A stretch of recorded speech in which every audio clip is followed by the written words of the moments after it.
Hello friends, नमस्कार। आप सभी को नमस्कार। आप सभी का वेलकम इस क्लास में। You all are welcome to this class. Confirm करेंगे आपका ऑडियो और आपका वीडियो दोनों ही आपको एक्सेसिबल है। Please confirm your audio video is okay so that we can start.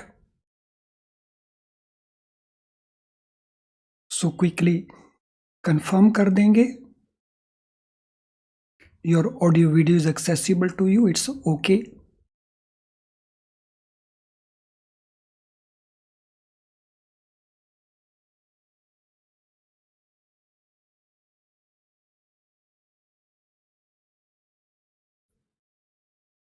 Yes, let us do it quickly so that we can start. तो जैसा हम देख रहे हैं, आज का हमारा टॉपिक इंडियन इकोनॉमी है। So this is first chapter of module A on Indian economy.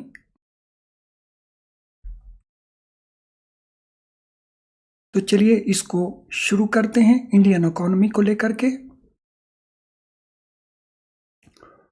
No, according to Angus Maddison database, India and China contributed 50.5% of global GDP in the year 1000। So जो 1000 साल था आज से more than 1200 years earlier, तो at that point of time India का और China का जो कंबाइंड कंट्रीब्यूशन था वर्ल्ड जीडीपी को, according to Angus Maddison database, तो इट वाज 50.5%।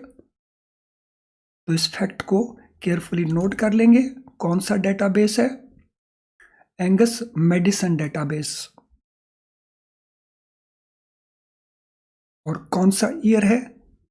1000 AD। और कितना कंट्रीब्यूशन है? 50.5%, इंडिया एंड चाइना टुगेदर।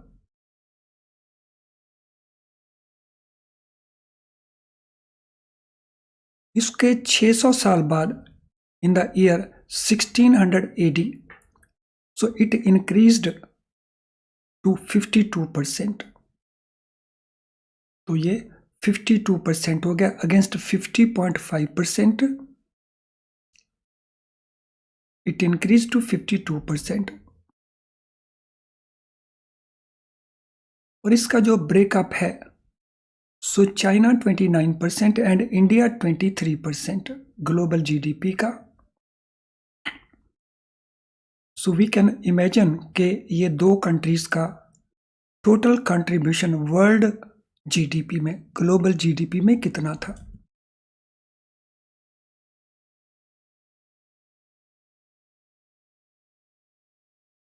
इसके 100 ईयर्स के बाद, इन year 1700 AD,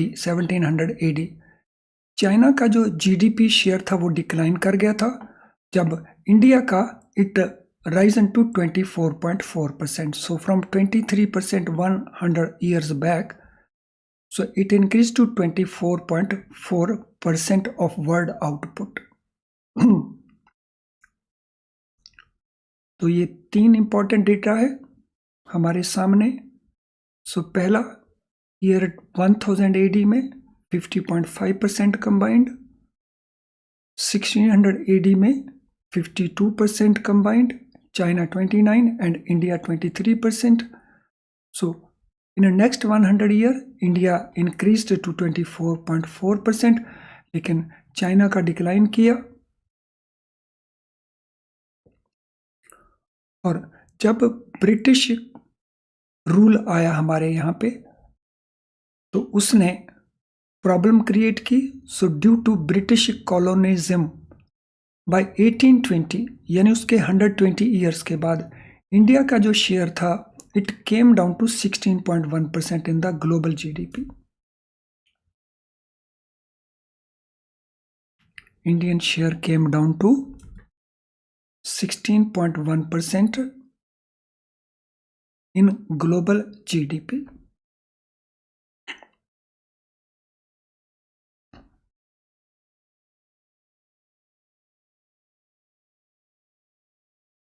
according to International Monetary Fund IMF, जो इंडिया का कंट्रीब्यूशन है ग्लोबल जीडीपी में, it is 7.3% in 2021।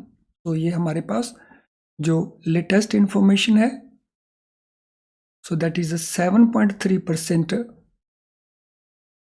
Of global GDP.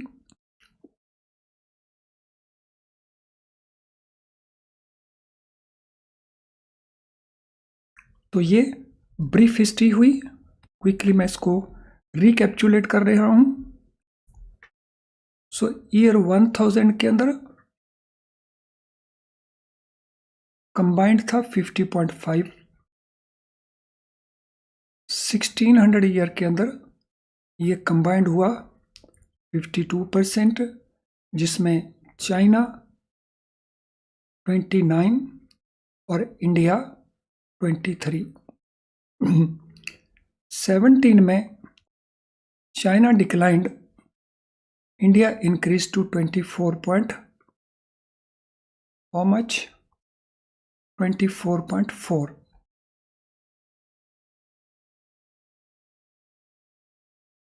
and then 1820, so due to British rule, ये decline कर गया 16.1। and 2021 according to IMF it is 7.3%। तो ये कुछ हिस्टोरिकल डेटा है रिगार्डिंग इंडियन इकोनॉमी। इसमें मुझे लगता नहीं कोई ऐसी चीज़ है जो आप अंडरस्टैंड नहीं कर पाए हों। इसके बावजूद भी अगर कोई ऐसी चीज़ है तो you can type your question. अगर हम देखते हैं जीडीपी को परचेजिंग पावर पैरिटी के पॉइंट ऑफ व्यू से, so in terms of GDP purchasing power parity, India का जो रैंकिंग है that is third largest economy. So first है यूएस, सेकंड है चाइना, सो इंडिया है थर्ड। लेकिन ये किन कंटेक्स्ट में है? पीपीपी की टर्म्स में, परचेजिंग पावर पैरिटी के पॉइंट ऑफ व्यू से। सो परचेजिंग पावर पैरिटी का मीनिंग क्या होता है?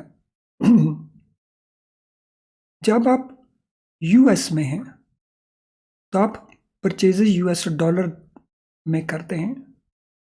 जब आप इंडिया में हैं तो आप परचेज इंडियन करेंसी में करते हैं। ऐसा पॉसिबल हो सकता है कि यूएस डॉलर की करेंसी पे करके आप एक पर्टिकुलर क्वांटिटी, एक पर्टिकुलर जो कमोडिटी है, प्रोड्यूस है, उसके 100 यूनिट्स परचेज कर पा रहे हैं, और उसी प्रोडक्ट की सेम क्वालिटी की जो प्रोडक्ट है इंडिया में आप इंस्टेड ऑफ 100 उसके 160 यूनिट्स परचेज कर पा रहे हो। तो if this be the position, तो इंडिया की जो करेंसी है उसकी जो परचेजिंग पावर है वो ज्यादा है।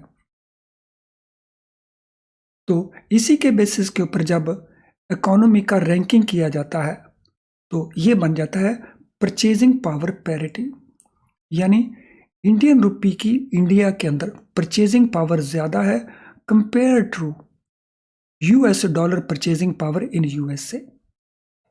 आई hope this concept of PPP is clear to you. तो मुझे जरा कंफर्म कर देंगे this is clear to you. अभी तक जो कुछ भी हम डिस्कस कर रहे हैं that is clear to you. जो वर्ल्ड बैंक का क्लासिफिकेशन है वो पीपीपीबी के ऊपर बेस्ड नहीं है। सो वो बेस्ड है ऑन पर capita income, PCI। So world bank classification is based on per capita income, per capita income। सो जब हम पर कैपिटा इनकम की बात करते हैं तो इट मीन्स हमारा जीडीपी, ब्रॉडली मैं बोल रहा हूं, डिवाइडेड बाय आवर पॉपुलेशन। तो इससे हमें मिल जाता है पर कैपिटा इनकम, PCI। सो जो वर्ल्ड बैंक क्लासीफाई करता है डिफरेंट कंट्रीज को, तो उसमें 4 अलग अलग क्लासिफिकेशंस हैं, तो उसका बेस है पर कैपिटा इनकम। नौ 4 कैटेगरीज हैं वर्ल्ड बैंक की from PCI point of view. PCI के पॉइंट ऑफ व्यू से देयर आर 4 कैटेगरीज। तो ये 4 कैटेगरीज कौन कौन सी हैं? So what are these 4 categories? So पहली कैटेगरी है low income countries, low income countries.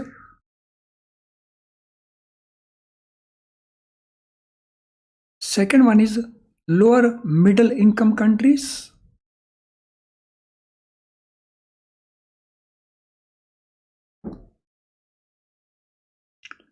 Third one is upper middle income countries.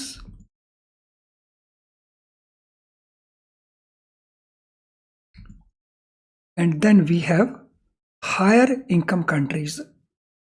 तो यानी वर्ल्ड में सभी कंट्रीज को based on PCI World Bank 4 category में क्लासीफाई करता है। I am repeating those categories: low income countries, lower middle income countries, upper middle income countries and high income countries.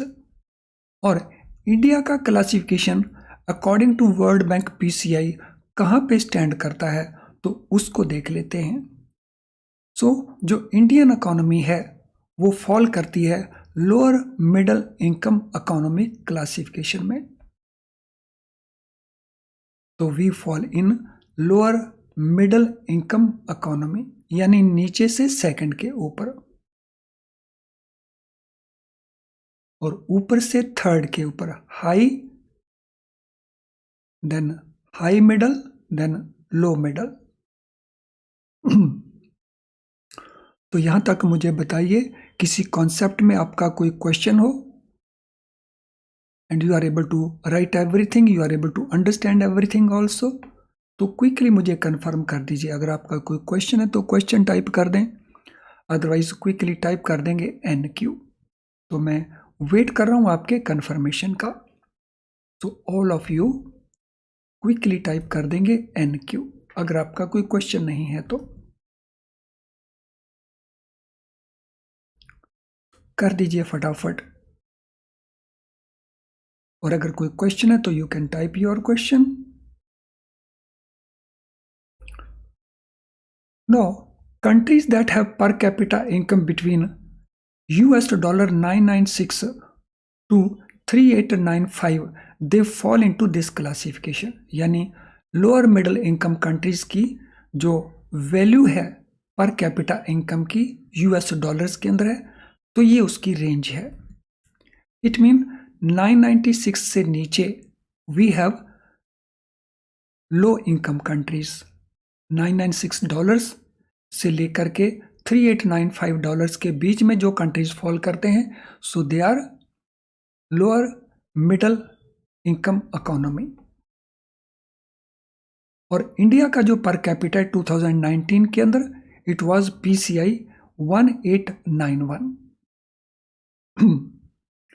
1891। so this was 2019।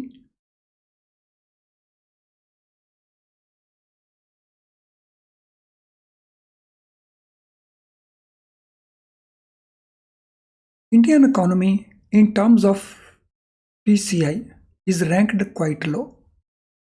तो अगर हम इसको देखते हैं PCI पॉइंट ऑफ व्यू से, तो हमारी रैंकिंग काफी लो चली जाती है।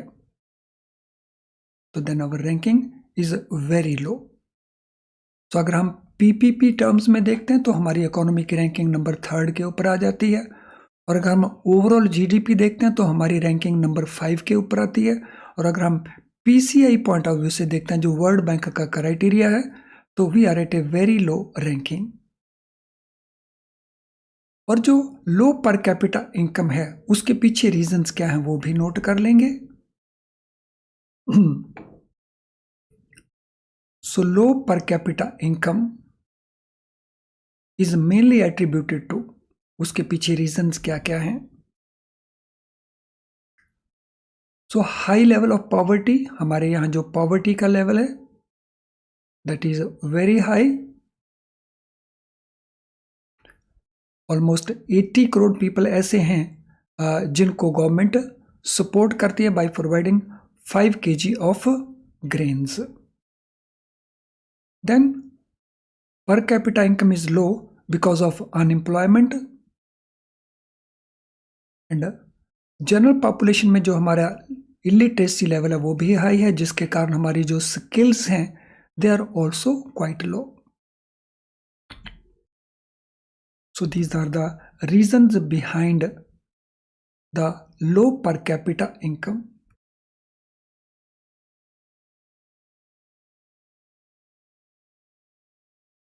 अब हम उन फैक्टर्स को देखेंगे जो इंडियन इकोनॉमी की नेचर को और इसके कैरेक्टरिस्टिक्स को अफेक्ट करते हैं. सो factors which influence nature and characteristics of Indian economy. So Indian economy की जो नेचर है, जो उसके कैरेक्टरिस्टिक्स हैं, उसके पीछे फैक्टर्स कौन कौन से काम करते हैं.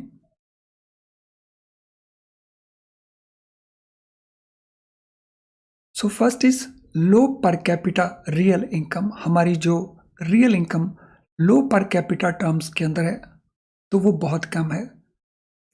तो दिस मीन्स हमारी जो परचेजिंग पावर है पर कैपिटा वो बहुत कम है. हमारी करेंसी की purchasing power with in India अच्छी है कंपेयर टू अदर कंट्रीज, लेकिन जब हम उसको per capita point of view से देखते हैं तो हमारे पास पर कैपिटा लोअर अमाउंट है.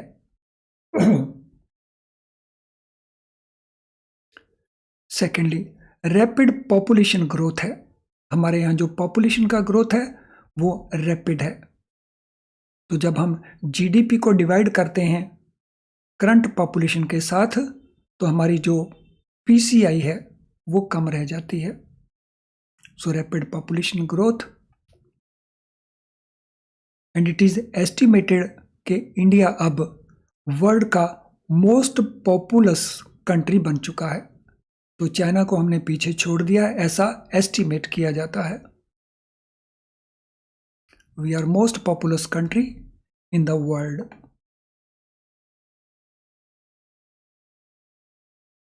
High rate of unemployment, under employment and disguised unemployment. तो हमारे यहाँ पे ये तीनों ही एग्जिस्ट करते हैं. तो एक तो हमारे रेट ऑफ अनएम्प्लॉयमेंट हाई है, जैसे करंट एस्टिमेट्स के मुताबिक इट इज बिटवीन 8 to 9%, जो फ्रॉम टाइम टू टाइम थोड़ा फ्लक्चुएट होता रहता है. So high rate of unemployment. Then under employment. तो अंडर एम्प्लॉयमेंट का मतलब होता है I am capable of something, लेकिन मुझे जो जॉब मिली हुई है वो मेरी कैपेबिलिटी के अनुसार नहीं है, तो उसको हम कहते हैं under employment. So unemployment means मेरे पास कोई जॉब नहीं है. Under employment means I am doing a job which is below my capacity to do. मेरी स्किल से वो कम है. एंड डिस्गाइज्ड अनएम्प्लॉयमेंट मीन्स वो एम्प्लॉयमेंट जो है तो अनएम्प्लॉयमेंट लेकिन देखने को नजर नहीं आती है, उसमें अनएम्प्लॉयमेंट. और इसका एक एग्जाम्पल बनता है हमारा एग्रीकल्चर में जो लेबर है. तो एग्रीकल्चर में अगर एक फैमिली में 4 लोग हैं वो एग्रीकल्चर ही कर रहे हैं तो वहां हो सकता है 2 लोगों से काम चल रहा हो, लेकिन वहां पे 2 लोग नहीं काम कर रहे, 4 लोग काम कर रहे हैं, तो इसको हम कहते हैं डिसगाइज्ड अनएम्प्लॉयमेंट. सो जो दिखाई नहीं देती लेकिन अनएम्प्लॉयमेंट है. सो आई होप ये जो employment, unemployment, under employment and disguised unemployment के जो कॉन्सेप्ट हैं they are clear to us. और रीजंस क्या हैं? Excessive reliance on primary sector. So primary sector के ऊपर हमारी एक्सेसिव रिलायंस है। और प्राइमरी सेक्टर हमारा कौन सा सेक्टर है? सो हमारा जो एग्रीकल्चर सेक्टर है, तो this is known as primary sector. तो हमारी जो डिपेंडेंस है, रिलायंस है, वो प्राइमरी सेक्टर यानी एग्रीकल्चर के ऊपर हमारी डिपेंडेंस ज्यादा है। ए विशियस सर्कल ऑफ पॉवर्टी, तो हमारे पास एक विशियस सर्कल बना हुआ है पॉवर्टी का। तो विशियस सर्कल वो पोजीशन है जहां कॉज इफेक्ट है और इफेक्ट कॉज बन जाता है। तो हम एक मंझधार में फंस जाते हैं, तो उसको कहते हैं vicious circle. And last, rising unemployment. हालांकि इस पॉइंट को हम यहां पे भी कवर कर चुके हैं। हाई रेट है यहां पे, लेकिन ये हाई रेट इंक्रीज भी कर रहा है। So rising unemployment. So broadly these are the reasons जिसके कारण हमारी जो पर कैपिटा इनकम है वो कम है, और ये हमारी जो इकोनॉमी है उसका एक इंपॉर्टेंट पार्ट है।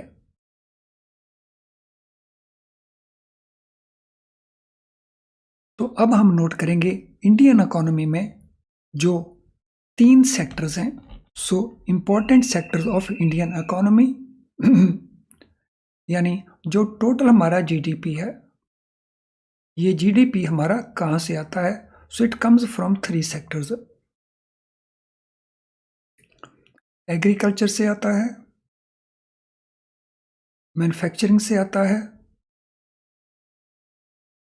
सर्विसेज सेक्टर से आता है। Agriculture, manufacturing and services.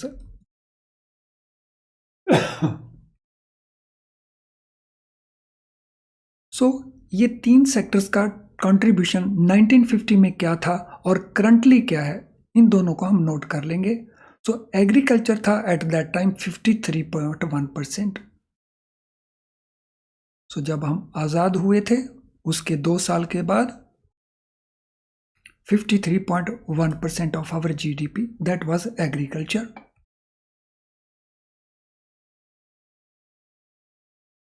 Industry या manufacturing, it was 16.6%.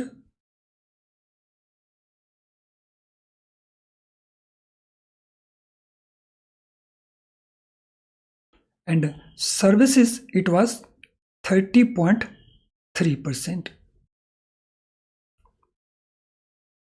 So 53.1,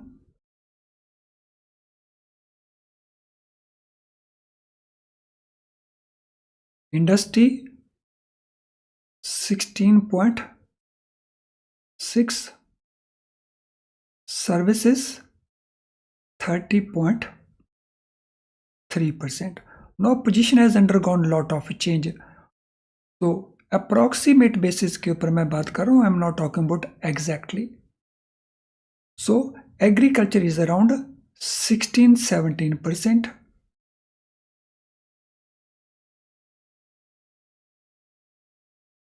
industry is around 25%, and services sector is around 59-60%.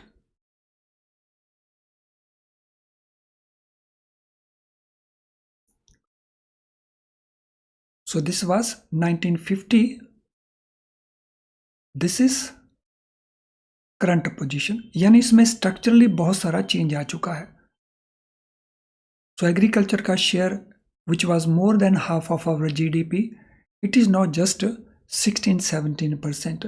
Manufacturing, it was 16.6, now it is coming to 25. Services sector में, so from 30% it has moved to 59%, यानी almost double हो गया है ये। I hope all this data हमने carefully note कर लिया है। अब जिन स्टूडेंट्स का लाइक डिसलाइक बचा है, क्विकली वो लाइक डिसलाइक को कंप्लीट कर देंगे। सो लाइक डिसलाइक को क्विकली कंप्लीट कर दीजिए। अगर आप इस वीडियो को बाद में वॉच करेंगे तो लाइक डिसलाइक मेरा रिक्वेस्ट है, उसको कंप्लीट कर देना। और अगर आप सब्सिक्वेंटली देख रहे हैं या अभी देख रहे हैं, इसको अगर लाइक करते हैं, शेयर करते हैं, तो it can help other students also. और ऑलरेडी अगर आपने इस चैनल को सब्सक्राइब नहीं किया हुआ है तो सब्सक्राइब ज़रूर करें विद बेल बटन, ताकि हमारी सारी नोटिफिकेशंस आपको ऑन टाइम मिलती रहें और कोई क्लास को आप मिस नहीं करें। तो लाइक डिसलाइक जिनका रहता है क्विकली कंप्लीट कर देंगे, डू इट क्विकली। तो अब कुछ क्वेश्चंस को आप आंसर करेंगे। So what was contribution of India and China to global GDP in year 1000 according to Angus Maddison database. तो question number 1, what will be the answer? So question number 1 के लिए क्या आंसर बनेगा?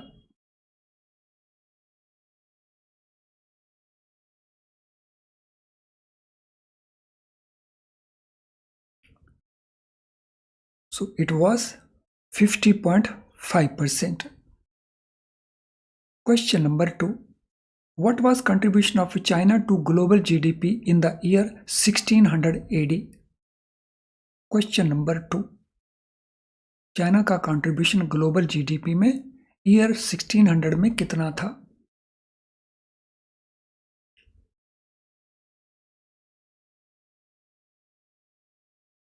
So it was 29%. What was contribution of India to global GDP in the year 1700 AD? India का contribution global GDP में year 1700 AD में, so it was 24.4%. 24.4%.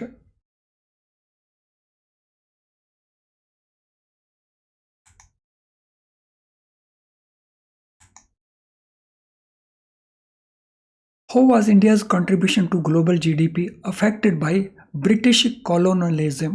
So British Raj के अंदर India की जो जीडीपी है वो कैसे इफेक्ट हुई? इंप्रूव हुई, सेम रही, या वो डिक्रीज कर गई? सो इट डिक्लाइंड, तो ये डिक्लाइन कर गई। According to International Monetary Fund IMF, India का 2021 में ग्लोबल कंट्रीब्यूशन जीडीपी में कितना है? क्वेश्चन नंबर 5, ग्लोबल जीडीपी के अंदर हमारा contribution. So how much is our contribution?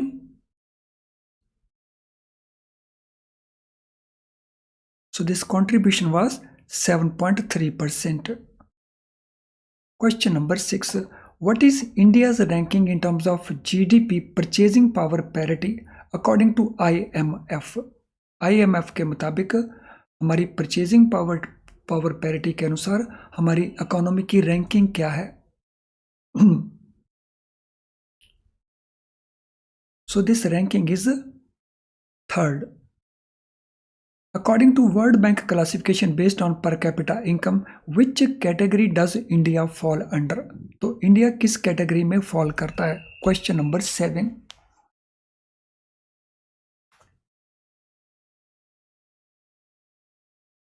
So India fall करता है लोअर मिडल इनकम कैटेगरी में, लोअर मिडल इनकम कैटेगरी में। What is range of per capita income for countries in lower middle income classification? तो जो countries इस classification में आते हैं तो उनका पर कैपिटा अमाउंट कितना है, उसका रेंज कितना है? सो रेंज हमने नोट किया था। So this range is 996 to 3895 US dollars. What is main reason for low per capita income in India? High level of poverty, unemployment, illiteracy, all these above. तो इनमें से क्या रीजन है कि हमारी पर कैपिटा इनकम लो है? So what is the reason behind that?